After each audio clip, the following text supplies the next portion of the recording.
må du se på. Hva det der? Du må lese det. Ja, du må lese og vise. Nei, kanskje tatt her heller. Vent litt da. Du kan ta bildet. Nei, jeg må ta... Ja, jeg kan få den. Little Hva Prince. står det? Ja? Det babybilder det Ja, gjør. det er blomst. Ok. Det er verden. Få se. Få se. Ja. Faro sin. Lille ring, Ok. ja. Så må du ta nummer 2. Hva var det bildet av? Oi.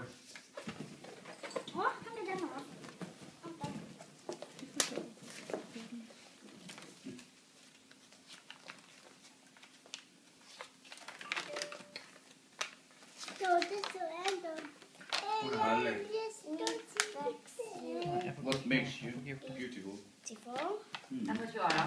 What makes you beautiful, ja?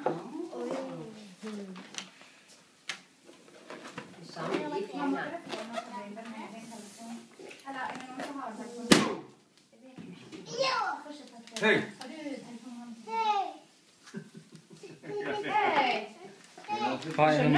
Var det nummer 3, Emilie? Ja, det var 3. Ja.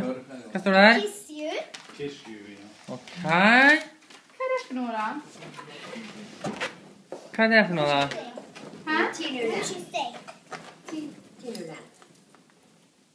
Oi. Ja! Ja, han klarte det.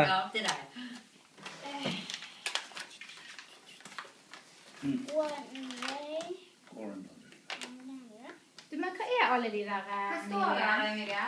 Hva står det på? Hva er det alle de der? One way or another. Hvorfor er det der? Hva er det for noe? Sanger for One Direction. Sanger for One Direction, ja. Wow. Ja, alle de som har vært til nå i hvert fall. Er det den neste? Er det nummer 5? Ja. Ja. Oi. Klarte det igjen, sant, Sebastian? Gjør det. Hva? Det er det fortalt. Hva? Livovian. Ja. Hva ser det? Ja. Det var jo et stygt bilde. Nei, det er 9. Vent da. Det er 9, ja. Det er grønne du må ta. Den er 6. Ja. Der. Der er 6.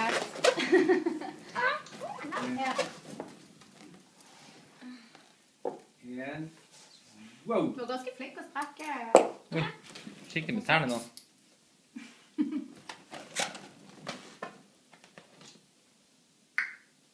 Sprekk din dumme ballong. Der Tror ikke kommer jeg den. dette Det kanskje er her du skal være. Nei. Veldig kult. Hva er nummer 6? Få se. Hæ?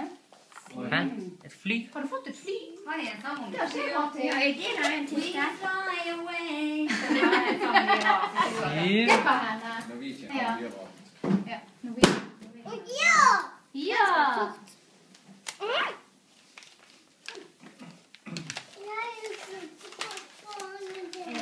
Hva er det? Oslo.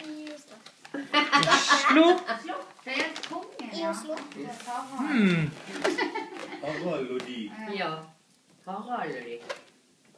For Harald. Ja. Sånn, ja. Det er kanskje dette for kong Harald.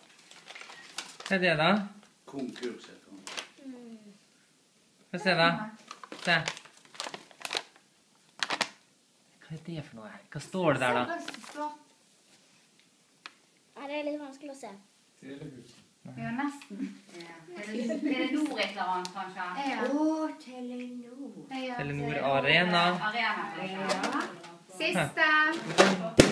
Siste, oi. Oi. Skjønner du noe, Emilie? Ja da. Du leser høyt da. Nå må du lese høyt. Kjære Emilie, gratulerer med nyårsdagen. Du skal på konsert med Konsert med? 7. mai i Oslo. Vi elsker deg. Bursdag. Klemmer fra mamma og pappa og søsken. var gøy, sant? Du får se dem på ordentlig. Gud, for en herlighet. Ja. Overnatter dere også, dette? Ja. Er du klar? Da skal du og mamma... Det var jo ikke lenge til Det er ikke engang. lenge til. En måned til, så skal du og mamma sove i Oslo og se på One Direction. 3 Hæ? uker.